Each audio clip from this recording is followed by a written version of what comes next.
Right. So before we begin, I should warn you I'm not the most tolerant person to be explaining human behavior to you. I often count the uncontrollable leg-shaking movements of others on public transport just because I absolutely hate watching other people bounce their legs. It drives me freaking nuts, and I can't stop watching it. But all this hate drove me to try to understand this weird phenomena, and it turns out there's a proper term for that. They call it fidgeting. Anyway, I then realized I fidget constantly myself, which is confusing and maybe hypocritical. So I actually spent 12 hours researching this, because I quickly learned that fidgeting actually makes people's brains work better. No kidding. Listen to this. Turns out we fidget 1,000 times more than our ancestors ever did. I made a whole comparison between caveman daily movement and office worker daily movement, and honestly, it looks like we've evolved backwards. Think about it. Our ancestors were constantly moving, hunting, gathering, building things with their hands. They didn't sit in chairs for 8 hours straight drinking coffee and staring at screens. Kids were not stuck in apartments like our kids nowadays. Humans were definitely not having 12-hour Zoom meetings about quarterly budget targets, right? This fidgeting thing, from an evolutionary standpoint, is actually making us better at thinking. It's not a bug, it's a feature. It turns out our brains are desperately trying to optimize themselves, making our bodies shake in order to increase blood flow to the prefrontal cortex. That's your brain's CEO trying to get a better internet connection. So basically, hating on incessant leg shakers means I'm actually hating on people for having a more efficient brain than mine. That's like being mad at someone for looking better than you. So we've got normal fidgeters, people like you and maybe me, who shake legs uncontrollably sporadically when we're stressed or something. But then we have people who actually have a condition called restless leg syndrome, which research shows accounts for 7% of the world's population. I then discovered that 1 in 3 people, that's exactly 33%, experience something called mesokinesia, which is basically scientific terminology for I want to strangle people who bounce their legs. And get this, women experience it more than men. 43% versus 25%. And here's something I always knew deep inside. People with ADHD, and that's 8% of adults, get a 60% brain performance boost when they fidget uncontrollably. That's like upgrading from dial-up internet to fiber optic, except for your brain. So for them, fidgeting is definitely a feature, not a bug.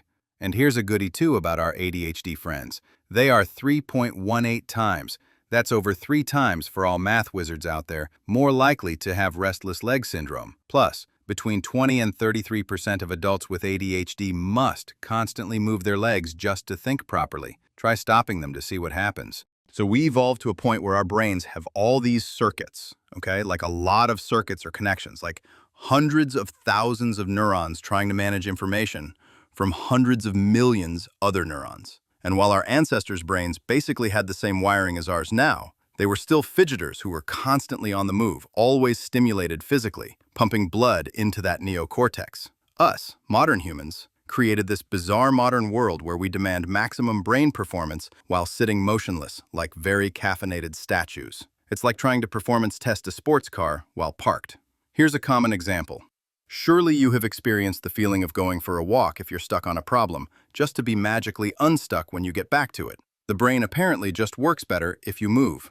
Our diet also plays a major part in this. For people with restless leg syndrome, that 7% we talked about, a lot of it comes down to iron in their diet. Your brain needs iron to make dopamine, which is basically the calm down legs chemical. When iron levels drop, especially in the evening, dopamine production drops too, and your brain literally can't tell your legs to stop moving. It's not a choice, it's chemistry. And talking about diets, caffeine is actually making fidgeting worse. I've been sinking Red Bulls all day while researching fidgeting, which actually sounds legit when I say it out loud, but what I'm doing here is actually increasing cortisol and adrenaline, making me fidget more while simultaneously making me more annoyed at other people's fidgeting. I'm literally creating both sides of my own psychological warfare. So anyway, then I thought, I cracked the code. Modern humans have created the perfect storm for this constant shaking. We sit for over 8 hours straight, drink stimulants all day, stare at screens, then wonder why 356 million people globally can't keep their legs still and have trouble sleeping because their legs shake uncontrollably and they can't stop it. Which reminds me, by the way, that it would be great to know if your significant other has restless leg syndrome as early as possible in a relationship so you can finish it right there. Sorry, I'm actually getting my mesokinesia kick in again. Anyway, so after 12 hours of research, 8 Red Bulls, and a whole lot of leg shaking, here's what we can actually do with this information. First, if you hate watching people fidget, you're in massive company. It's called mesokinesia, so ladies are apparently the fidget-hating majority. Second, if you can't stop fidgeting, your brain might be secretly brilliant. Those 60% cognitive improvements for ADHD brains are real. Plus, you're burning up to 800 extra calories daily just by existing restlessly. You're basically a thinking athlete. Third, the 80% of people with restless legs who also get weird sleep movements, that's iron deficiency talking.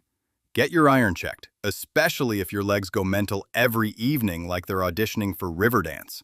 And fourth, maybe we stop judging each other for having different nervous systems, okay?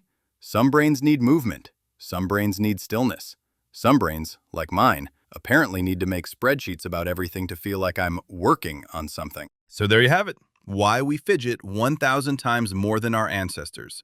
Explained by someone who is leg fidgeting uncontrollably at this exact moment, while still feeling righteous in judging others for it. Self-awareness is devastating and ignorance is bliss, folks. If you want to learn more about how your brain needs your body to work properly, or how to stop being irrationally angry at people with better neurological hardware, hit that subscribe button. I promise my future research will involve just as much caffeine-induced hypocrisies and spreadsheet-based self-discovery.